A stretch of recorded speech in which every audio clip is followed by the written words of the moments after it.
Hey guys, and this is my stepdad's channel, and here's Josh studying. I don't know what he's studying about. I know it's science stuff. Tell him all about it. I'm studying about urinary tract infections. So there's a lot of nitty-gritty details, talking about anatomy, but I won't talk about in front of Presley since he's at a precious age right now and I don't want to traumatize him. But what we look at with UTIs is essentially if we have certain elements present when we do a dipstick urine test. And some of those elements, when we see them in combination, can actually suggest that there's a positive UTI, and particularly a gram-negative UTI, such as E. coli, which is probably one of the most common or most prevalent types of UTI. What we look at are for CAS, white blood cell esterase, and then we also look for nitrites. The combination of the two in the urine can actually suggest that somebody has a gram-negative bacteria. My videographer here is falling asleep as I talk to him about UTIs. What are you talking about? What? What does that even mean? What do you mean I'm falling asleep? I'm not falling. Maybe you're yawning. I thought you were falling asleep. Oh, maybe I was yawning. So guys, you guys might know me from the Family Squad Cousins, and this is my stepdad. He was just talking about science stuff. And I don't. This is his first YouTube channel, and this is new for him. So he doesn't even. I don't know if he will record anymore.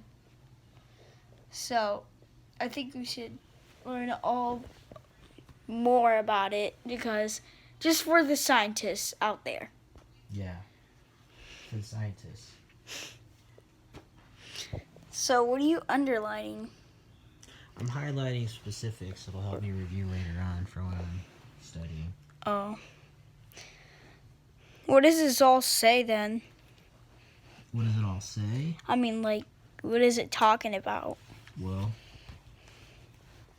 it's for a certifying examination. Oh.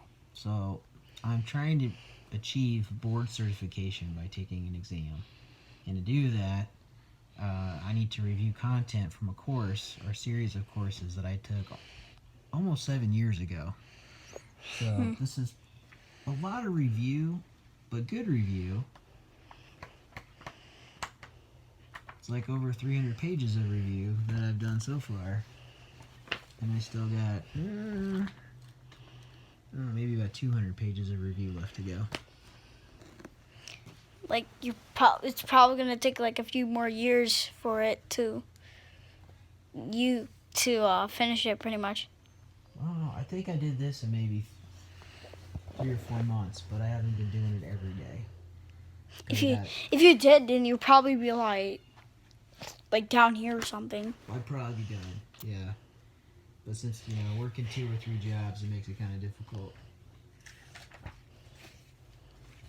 What's this? That's my bookmark, so I know when I'm on to the next section. Oh. Yeah. Which is in a few more pages. So, what else? I mean, obviously, he's a doctor. He helps people get better, and he's really good at science. Yeah, he's a science genius. Yeah, what kind of scientists are you a fan of? I consider myself a neurohormonologist. And what the heck is that? So there's psychoneuroimmunology, and I'm probably more of a psychoneurohormonologist. And what that means is that the brain can trigger certain reactions in the body as a response to stress that we experience in life. And it can cause a series of complications that lead to disease. So, he has diabetes, and I feel bad for him. He got the diabetes whenever he was like 12 or something, 13. Whenever he was a teenager, and he had to go to the hospital. If he didn't have it, he said to me that he would have to like stay at the hospital like for the rest of his life or something like that. That's pretty sick. Yeah.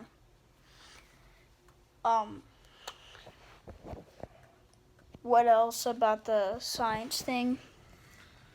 Well,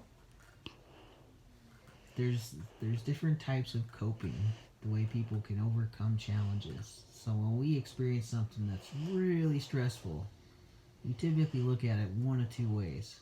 We either see it like a aha challenge, to where it's like the knight going to fight the dragon to win the princess.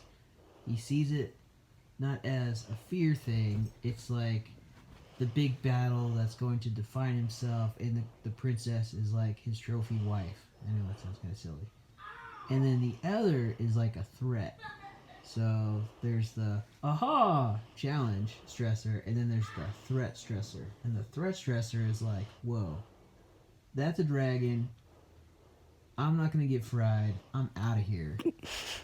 Forget her. She can handle it herself. So,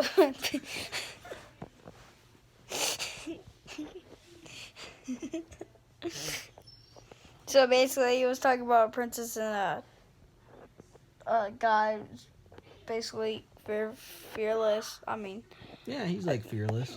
yeah, but he's like, run away. Forget the challenge. Let's get the heck out of here. And obviously, we have a dog named Kitty. You guys already know that.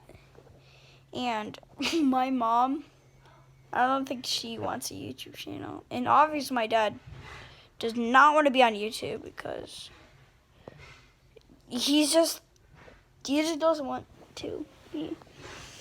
And my stepdad and my mom are fine with it for some reason. There's Katie.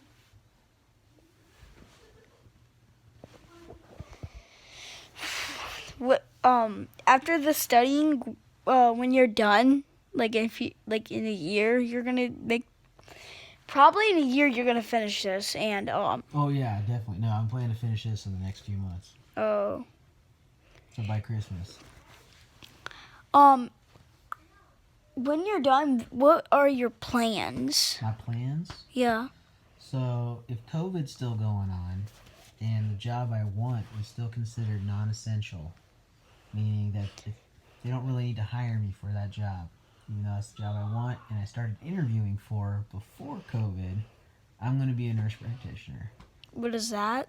So a nurse practitioner works with a doctor to take care of people, but they're kind of like a doctor, not a doctor, but kind of like a doctor in that we can help make plans for them to get better. What's up?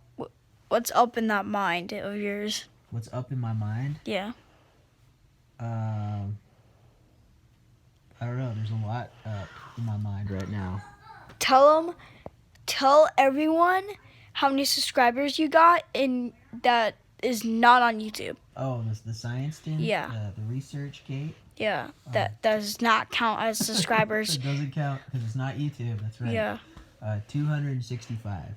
Last I checked. Yeah. He got 265 as science thing, but it doesn't count as YouTube because this is his first video on YouTube. And what is it talking about in this book? Well, I already told you what this section was about. Then what's this section or something? Other sections, let's see here. Diabetes. Let's see if I can find some cool charts or something. That's more diabetes. There's a lot of stuff about diabetes. So guys, if you guys get bored or are you guys scientists, comment down below. If you guys are scientists, this will probably help you guys a lot. if you want to be a scientist or something. Or you can just be a scientist and, listen to it. Like, it's interesting. So, all right, he's going to tell us what's about. Okay, so this part is just talking about. That's our heart, right? Yeah, very good. Yeah, so we can see like there's different types of heart disease. So, this is normal, like the normal heart. This is the what is this word, guys? Comment down below. What is it? So dilated. Oh. So see, like in comparison, there's less muscle wall. It's thinner. That means it's congested. That means like it's like a balloon. It's like you're filling it up and it's really stretched. And then, but our heart is a muscle. So then our muscle, just like working out, is going to get bigger. But what happens when the muscle gets bigger is that the chamber where the blood goes gets smaller. So, does it mean like it gets harder to breathe or something? It can, yeah, because that blood's got to go somewhere, and if it can't go in our heart, it's probably going to fill some of the other spaces, like the lungs. So the normal is fine. Like, this is our heart right now, guys. And then this, and then this. This is way worse than that. And this is not worse than... Nothing's worse than this one, pretty much. Because this one is the worst. There's smaller filling space, and then this is restrictive, meaning that the muscle's enlarged. There's not as much area for the ventricles to fill, which means we're going to have less blood available to pump to the body during times of strenuous activity. Walking upstairs, grocery shopping. So you're saying that we lose energy once our blood gets out of our body or something, like. Yeah, so we can't get as much oxygen through our oxygenated blood from our heart pumping to the rest of the body because there's not as much area for it to work or function. I've been bleeding a lot this month, so I mean I could still breathe fine, but sometimes I have stomach problems. And does that involve with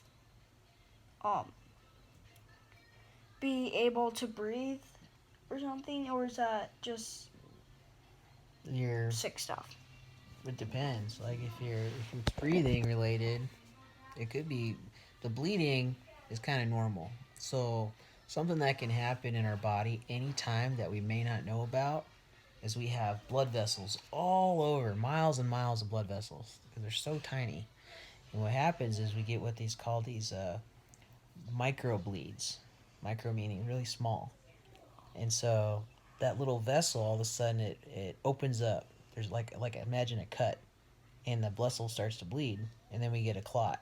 But what happens on the outside is we see a bruise. Yeah. I see bruises everywhere in my body. Like, whenever I'm like cold or something, I get it shows like every single bruise I have on my body, and it's like literally around my legs, on my arms.